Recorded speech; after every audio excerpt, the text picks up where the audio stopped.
If there's ever been a person so contradictory, so diverse, that his interests go a wide range of topics, that's me. From a minor interest in music growing up, to a real drive for e-commerce, to wanting to learn how to code, and yes, I was a part of a 24-month coding program, to venturing into finance, to dabbling with acting, and now all in on content creation. I'm probably going to be one of the most multi-passionate person you've ever come across, which is why this video is going to be more important than ever. Because I haven't just been this way for the past few years. I've been this way my entire life. Has it worked to benefit me or to my detriment? You will find out. Because as you can tell, I've got quite the advice to give on having multiple interests, how to go about managing them, and more importantly, what not to do. But before we start, please understand, no desire is wrong. You might have been raised up to believe that your feelings are fake. But I'm here to say that if you truly have an interest in an area, if it truly comes from you, then that feeling is real. Feeling something in your body is as real as it gets. And I say that to say this, anything that comes from the mind, you can't totally trust because it's logical, right? It's been wired in you from external forces. It's reasoning. This video will therefore not go against having multiple interests because the multi-passionate game is not one that should destroy you, but instead one that should build and prepare you for life. Because in life, nothing goes unnoticed. Every single thing counts. What you do and what you don't do counts. The good counts and the bad counts. The aim is to be a lifelong student in the midst of all your interests, to see what hits home and what doesn't. Apart from those diverse interests I mentioned at the beginning of this video, I still have the issue of juggling multiple interests now. Although I am pursuing what you would call writing, storytelling, marketing, branding, etc., my mind still does go, should I try that other thing instead? So strap in, this one's going to be a long one, but by the end of this video, you are going to have some direction and are going to know what to do if you are anything like this. I will give you a step-by-step process to follow if you are this type of person, because I am too. One thing I do want you to do, however, is to grab a pen and some piece of paper and write down whatever makes sense during this video. If at any part of this video you have a aha moment, then write it down. Now, let's get straight into the problems of having multiple interests. The biggest one is that when you are attracted to everything, or should I say every new thing, you don't get to see how good you could be at one thing. And the main point here is how your focus is totally destroyed, right? You are doing it to yourself. When you approach multiple interests, your focus is literally splintered in multiple directions. And when that happens, you cannot really enjoy the fruits and labor of your work in one area. You cannot truly come to the end of something and see how good you can really be in that area. Quite luckily, I can say for myself, I didn't do all of the interests I had all at once. That would have been impossible. But instead, I gave myself time to understand why I felt a certain way about an interest, actually take the initiative to approach the interest and act on it long enough to discover whether it was truly for me or not. You need to stay on something long enough to understand whether it is for you or not. That's the important thing in all of this. But when you do multiple things at once, you don't have time for that. If you want an example, it is this very YouTube channel. I've always wanted to do YouTube, and now I am, in fact, digging deep into this interest of mine. And the point here is that I need to at least make more than a few videos to understand whether YouTube is truly for me or not. And if it does become a successful endeavor of mine, just like you subscribing to this channel right now, then I can clearly see that it didn't happen out of nowhere, but developed from my prior interests. What I mean is that if this channel is somewhat successful, it will be because of my previous years of experience of being in front of the camera, my flopped music career, and the years of doing short form content. That leads me to a very interesting point. To thrive in this new century, you must embrace being a polymath or a modern day renaissance. We no longer live in the past where you would master one thing. That doesn't work now. Try it and you will realize how you can't be one-dimensional and succeed in this new age we live in. You must pursue and build yourself in all of the interests that you do have, because funnily enough, that's what leads to success. What's more fascinating is how if you are self-aware, you will realize how all of your interests somehow link, right? If you don't see it now, you will soon. Clearly from my own life, the one advice I can give you is to take one experience at a time. Don't destroy focus. Don't splinter your attention, because when you do, you get mediocre results. Split attention gives split results. Results you will not be impressed with. Another way of saying this is when you focus on everything, you get nothing. And in fact, something even worse happens here. When you focus on everything, you end up dropping everything. Why? Because you are getting mediocre results. Why continue anything when you get mediocre results? Someone that gets results like that may commit for a while, but they won't continue without at least decent results. And if you're getting results like that with all of your interests because you are pursuing all of them at once, you will eventually drop them all. I can almost guarantee it. So this begs the question, when do you move on from an interest? What I would say is move on to other interests only when one has become repetitive and you have become somewhat competent in that interest. This is extremely hard to do because at that level of being a master at one thing, you get very comfortable. This is another problem. You master one interest and have now become very comfortable doing that one thing for a very long time. However, that's not the purpose of this video. If you are a multi-passionate, and highly likely you are if you're watching this video,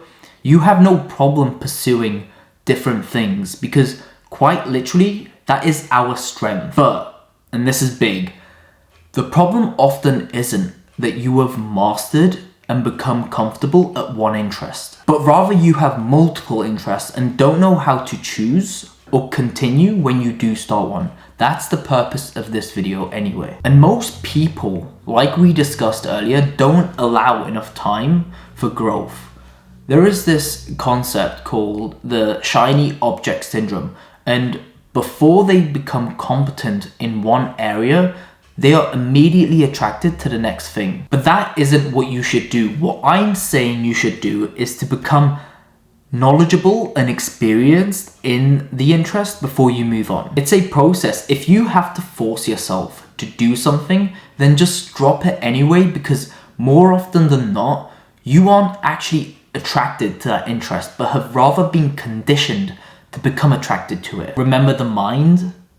Via the mind, through reasoning and logic. Therefore, the best way to pursue an interest is to see it like the beginning stages of a marriage. Hear me out. Strong interest in the beginning, strong interest during the honeymoon, and then the interest gradually drops. At least that's how I've heard it goes. Because the point where the interest drops is where you become knowledgeable and experienced through persistence and iteration, you see? The deeper you go, the more you tap into the juices of that interest, and that's what I want you to do. The moment it feels like a drag, persist and iterate.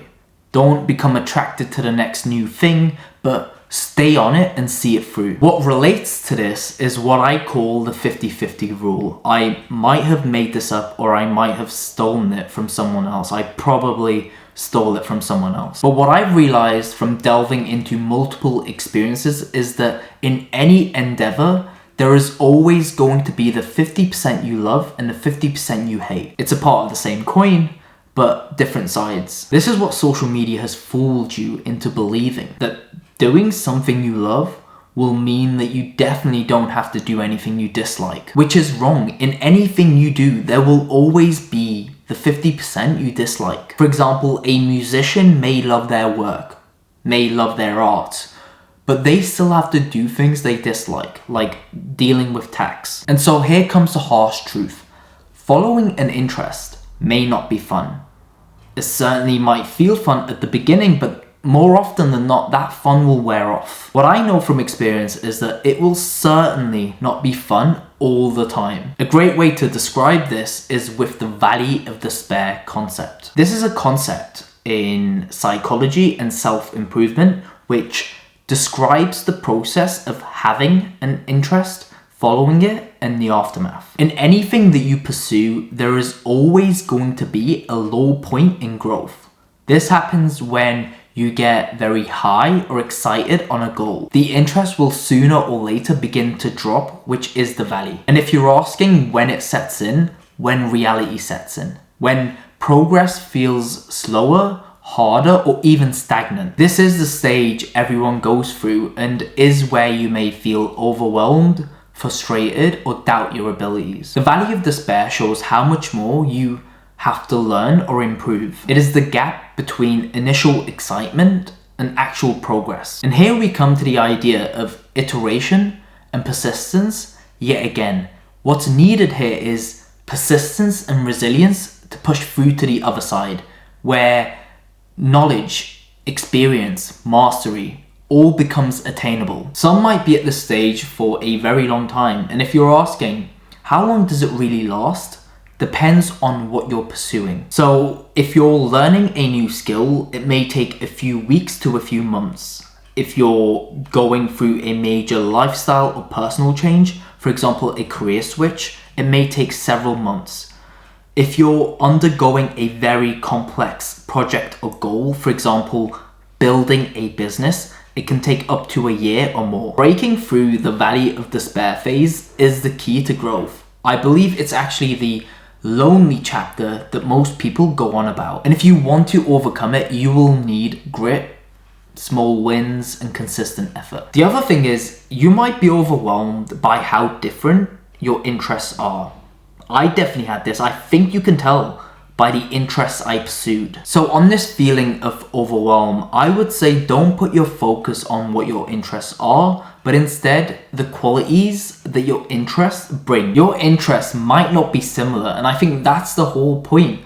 But what you're forgetting is that almost all of your interests bring a similar like quality. Me doing a 9-to-5 job, being in finance, and doing social media simultaneously developed the strong quality of me showing up, because I literally had to show up for both. I had to upload videos and go into the office to work during weekdays. So on this, focus on the transferable qualities, and that will ultimately lessen how lost or overwhelmed you may feel. I think I got everything off my chest, but what is the final solution? The solution is to continue being the generalist that you are, but with full focus on one thing. There's no harm in being a generalist and wanting to expand your expertise, but make sure you do it with full focus, right?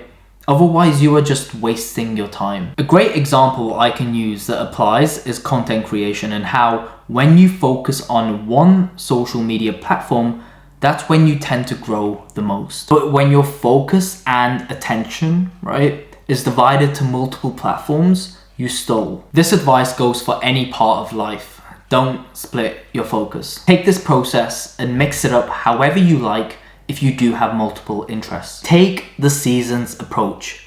Add a time frame for each passion.